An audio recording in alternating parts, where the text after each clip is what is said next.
Assalamualaikum warahmatullahi wabarakatuh. Semangat pagi, barokah untuk semuanya. Baiklah, pada kesempatan kali ini kita lanjutkan pembahasan materi kita terkait dengan penggunaan turunan fungsi trigonometri. Kesempatan kali ini kita membahas tentang kemonotonan fungsi,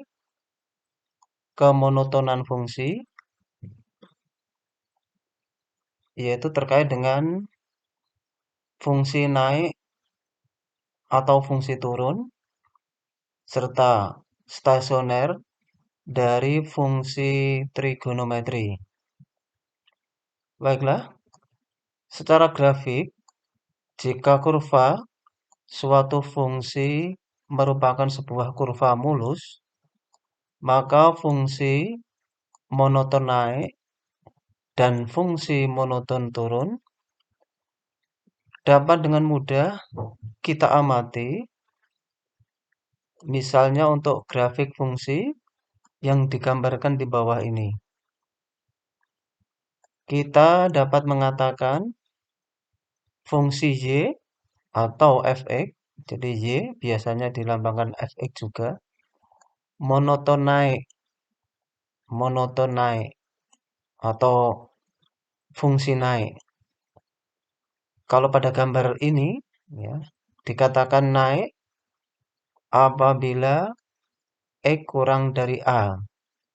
Jadi A-nya ini kurang dari A itu berarti meliputi sepanjang angka-angka ini. Jadi sebelah kirinya A.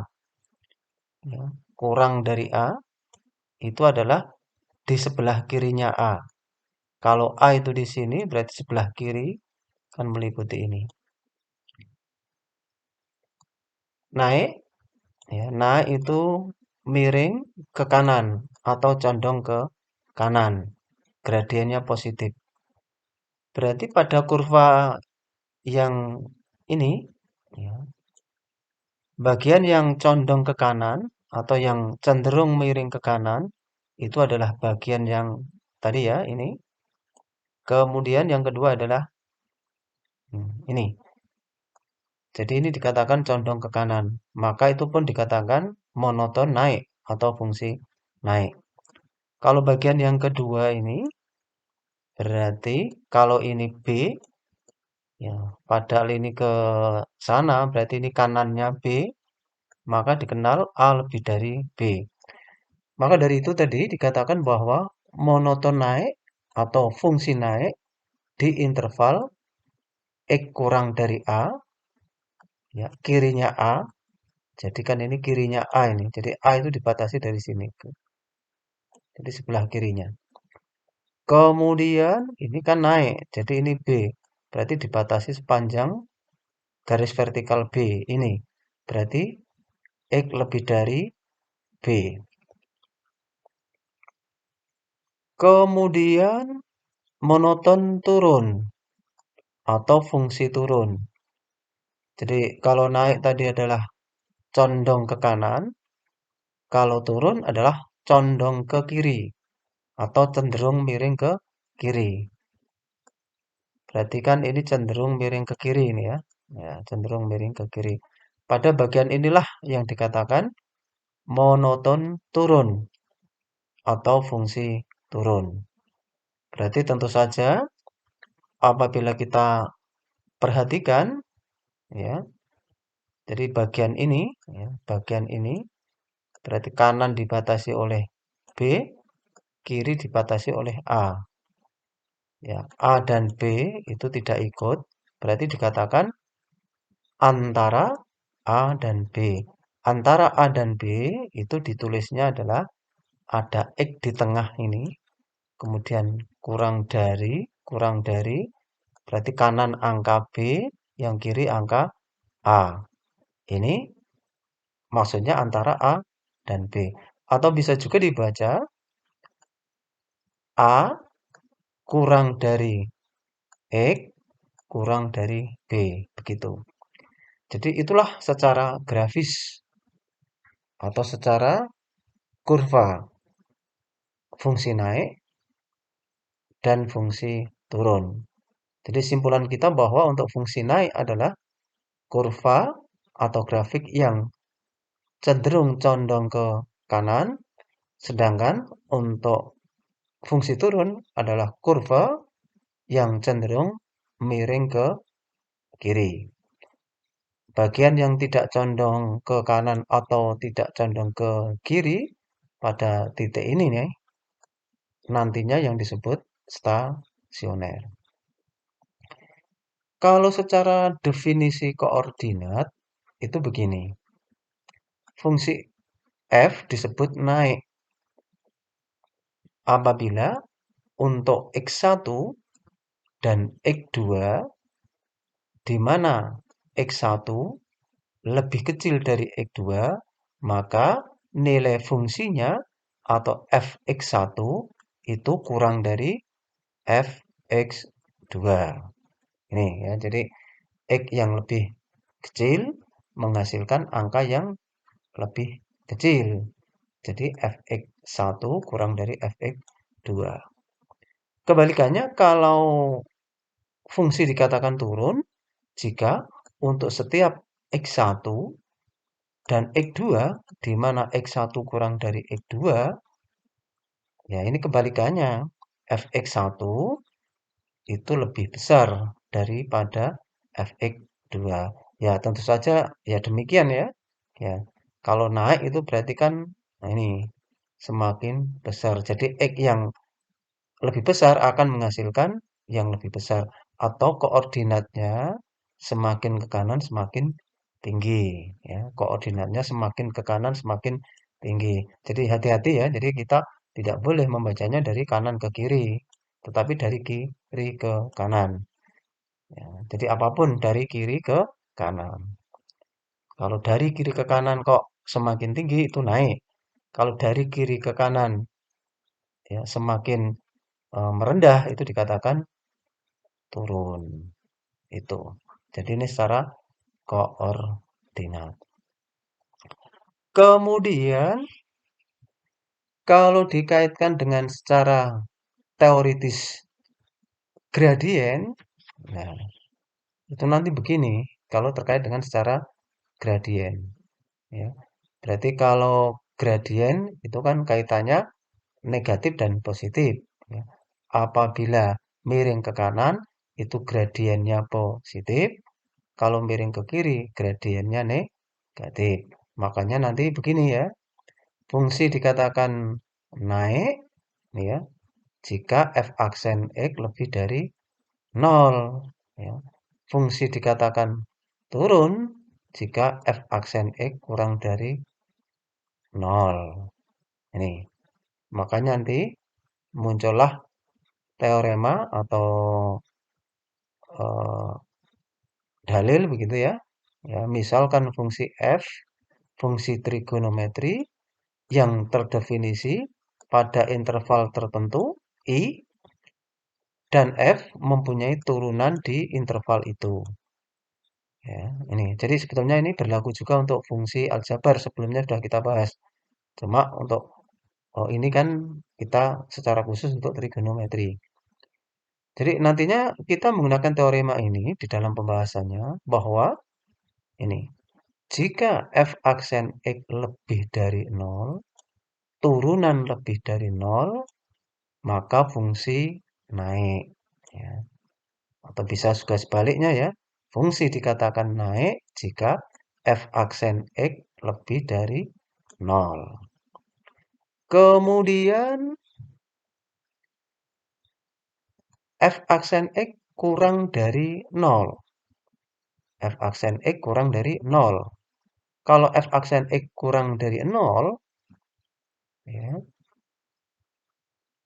fungsi turun. Dan sebaliknya ya, jika fungsi turun, maka f aksen x kurang dari 0. Itu teoremanya demikian. Baik, sekarang kita coba cermati ya, kita ikuti. Nah, ini. Jadi kita tegaskan lagi bahwa Ini ada suatu kurva, demikian. Nah, ini bagian-bagian mana yang dikatakan naik. Ya, tentu saja ini ya. Ini kalau kita telusuri kan ini, semakin ke kanan semakin tinggi. Berarti dinyatakan naik. Naik, F aksen X lebih dari 0. Maksudnya demikian. Kemudian untuk di sini dia stop, tetapi kalau kita lanjutkan ke kanan lagi, loh, ini semakin merendah. Ya, berarti dikatakan fungsi turun. Kalau terkait dengan gradien, ya, kalau tadi terkait gradien itu positif, kalau ini terkait dengan gradien, kan miring ke kiri kan, berarti negatif. Berarti F aksen X kurang dari 0. Kemudian bagian yang ini nih, mulai dari sini. Ini kan semakin ke kanan, semakin tinggi dia, ya. Maka ini dikatakan naik. Gradiennya positif, ya, atau bisa dikatakan ini F aksen X positif. Ini naik. Jadi terkait dengan gambar kurva ditinjau dari gradien demikian. Jadi intinya simpulan kita bahwa menentukan fungsi itu naik, ini nanti tinjauannya dari sini. F aksen X lebih dari 0 kalau fungsi dikatakan turun jika F aksen X kurang dari 0.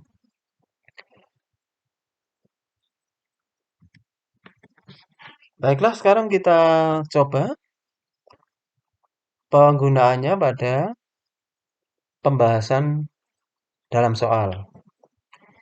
Contohnya ini, tentukan interval fungsi itu naik dan fungsi itu turun dari suatu fungsi trigonometri f(x) sama dengan cos x. Untuk interval x-nya dari 0 derajat sampai 360 derajat. Penyelesaiannya atau solusinya, tentukan turunan pertama fungsi f(x). Berarti ini ya, tadi soalnya adalah f(x) sama dengan cos x, ya, f(x) sama dengan cos x. Maka f aksen kita ingat ya, cos turunannya adalah min sin. Berarti f aksen x sama dengan min sin x. Jadi sebelumnya sudah kita dapatkan tentang turunan dari fungsi trigonometri. Kemudian kita tentukan pembuat nol fungsi untuk f aksen x. Atau intinya f aksen x sama dengan 0. F aksen x sama dengan 0. Berarti f aksen x, karena ini tadi min sin x, maka kita ganti min sin x sama dengan 0. Kita kalikan negatif ke dua ruas, berarti ini menjadi sin x sama dengan 0 kali negatif ya 0. Sin x sama dengan 0. Sudut berapa derajat? Apabila di sin, dicari nilai sinusnya, ketemunya 0 itu berapa? Ya, tentu saja x sama dengan 0 derajat. Sin 0 kan 0. 180 derajat dan 360 derajat. Ya, bisa lebih lanjut, ini nanti dilihat kembali pada materi persamaan trigonometri tentang mencari angka-angka yang memenuhi untuk trigonometri. Baik, di sini ada 3 angka untuk pembuat 0 dari f aksen x. Dari angka-angka tadi, kita tuliskan pada garis bilangan. Jadi ini kita buat garis bilangan. Ada 3 angka tadi ya, 0. Berarti 0-nya di sini. Kemudian ada 3 tadi ya, ada 3. Berarti yang tengah adalah untuk 180 derajat. Berikutnya yang paling kanan untuk 360 derajat. Jadi ini ada beberapa daerah ini ya. 0 berarti kirinya 0. Kemudian ada daerah ini nih. Daerah ini namanya antara 0 dan 180 derajat, ini daerah ini. Kemudian daerah yang ini karena kiri 180, kanan 360, berarti ya maksudnya kalau dituliskan ya antara 180 dan 360. Tetapi dari soal tadi kita diminta untuk dari ini ya, dari 0 sampai 360 derajat. Praktis nanti yang kita pakai yang daerah ini, ya, daerah ini. Sekarang kita uji masing-masing daerah yang menghasilkan nilai turunan negatif itu yang mana, berarti nanti sebagai fungsi turun, yang menghasilkan positif yang mana sebagai fungsi naik. Begitu. Baik, antara 0 dan 180 derajat. Tentu saja ini angkanya banyak ya. Bisa 30 derajat, bisa 45 derajat, bisa 60 derajat, 120 derajat. Silakan. Tetapi kita pakai saja yang sekiranya menguntungkan. Oh iya, ini diambil 30 derajat. Ya, karena tadi kita tahu bahwa f aksen X itu min sin. Ya. Kalau sin itu yang angkanya baik kan 30, makanya ini diambil 30. Ya. Kalau begitu kita hitungkan ya, f aksen 30. Berarti ini nih, f aksen X, di mana X-nya itu diganti 30. Berarti kan sin 30 derajat. Min sin 30 derajat. Ya. Sin 30 adalah setengah, berarti min setengah. Jadi min setengah ini tadi adalah dihitung dari itu tadi, min sin X atau min sin 30 derajat. Min setengah. Dengan demikian keterangannya adalah f aksen X kurang dari 0. Dia akan negatif. Begitu. Kemudian untuk yang berikutnya. Antara 180 dan 360. Ya, sudutnya banyak ya. Ada 210, ada 240, ada 270 dan sejenisnya. Tapi di sini diambil 210 derajat. 210 derajat diisikan ke F aksen X. Hati-hati ya, ke F aksen X, bukan ke Fx loh. Ke F aksen X. Berarti min sin 210 derajat. 210 itu di kuadran ketiga. Sin 210. Berarti di kuadran ketiga sama saja 180 ditambah 30 ya. Ini nilai sin di kuadran ketiga negatif. Berarti sama saja min sin ya. 210 itu 180 ditambah 30. Berarti min sin 30. Ini kan sudah ada min sebelumnya. Min sin 30. Min-minnya kan plus. Berarti sama dengan sin 30 itu sendiri. Setengah. Berarti positif. Berarti f aksen X bernilai positif. Bernilai negatif untuk antara 0 dan 180 derajat. Bernilai positif untuk, ya, ini kan bernilai positif, untuk antara 180 sampai 360 derajat. Terus kita simpulkan ini, ya, kita simpulkan.